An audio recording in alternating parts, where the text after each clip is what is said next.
Every day, 5 children are born with cystic fibrosis, and every day, 3 die. Cystic fibrosis is a hereditary disease. It is the #1 genetic killer of children.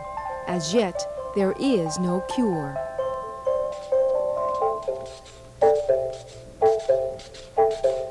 Ten-year-old Steve Peterson has cystic fibrosis. When you first meet him, he looks so normal. You would never suspect that he has a disease that could kill him. What's big and red and eats rocks? Oh, that's a pretty good one. A big red rock eater. Steve's sister, 12-year-old Diana, is a possible carrier of the disease. His mother, Barbara Peterson, is a carrier. There is no test right now for carriers. We're hoping that that will come through soon. 1 out of 20 people is a cystic fibrosis carrier, and when 2 carriers meet and have a child, the chances are 1 out of 4 with each child of producing a cystic fibrosis child. When did you find out that Stephen had cystic fibrosis?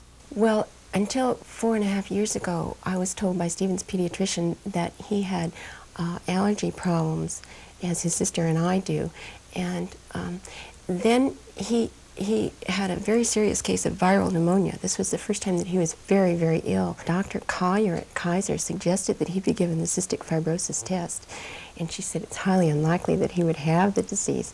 Well, he took the test twice and passed with flying colors. So it's been 4.5 years now. What are some of the things that Stephen has had to do to deal with his disease on a daily basis? He takes quite a few pills every day. He breathes an aerosol mist every morning.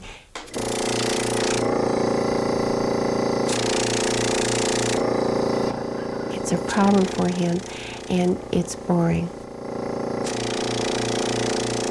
And then does a percussion therapy on a slant board with his head down to get rid of the excess mucus that's in his lungs. Every day he does this. You have it. You have this disease. How do you feel about it? It's not too hard to live with, but it sometimes bothers you. Like? Not very much, though. What parts bother you? The coughing. I just hope they get a cure for it. Dr. John Whalen with the Cystic Fibrosis Center of Children's Hospital in Oakland. What are the symptoms of CF? It affects mainly the lungs and the intestinal tract, and it's manifested by thick mucus. And the thick mucus tends to accumulate and interfere with digestion and cause pneumonia, and leads to a shorter lifespan because of that.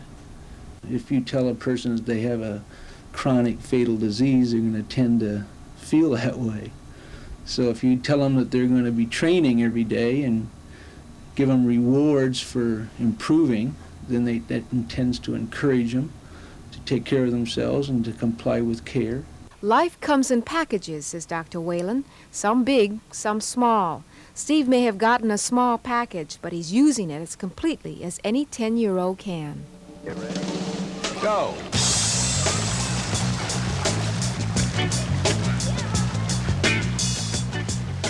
Today, researchers have extended the lives of CF victims. With proper treatment, a young patient can expect to live to 20.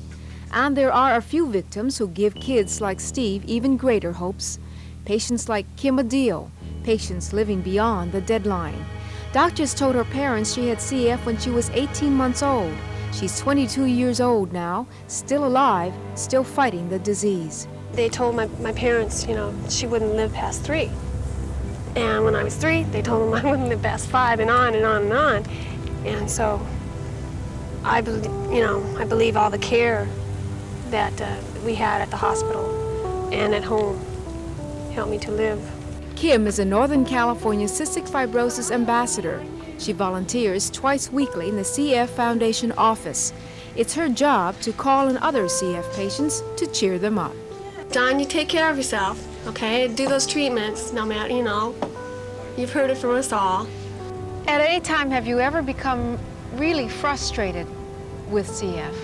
All I knew whenever I was younger is that, that I wouldn't have a future. not because somebody said that you wouldn't, but that's what all the media and everything else said. You know, it's just one of those things. People with CF do not live into their adult lives. Somewhere along the way, I thought, well, I'm not dead now. You know, I'm supposed to be gone, but I'm still here. And that's when I finally sat down and started asking the questions like, you were wrong, you know. And now that I do have a future, and I am going to be here a lot longer than you all said. Kim, I was at a CF benefit. I heard you speak, and you shared a poem that I would love for you to share with all of us. Could you? This poem symbolizes hope for other people with diseases similar to cystic fibrosis. And it goes like this. When you walk through the storm, keep your head up high, and don't be afraid of the dark. At the end of the road, there's a golden light, and it leads straight ahead to the dawn. Walk on, with hope in your heart, and you will never walk alone. You will never walk alone. We'll be right back.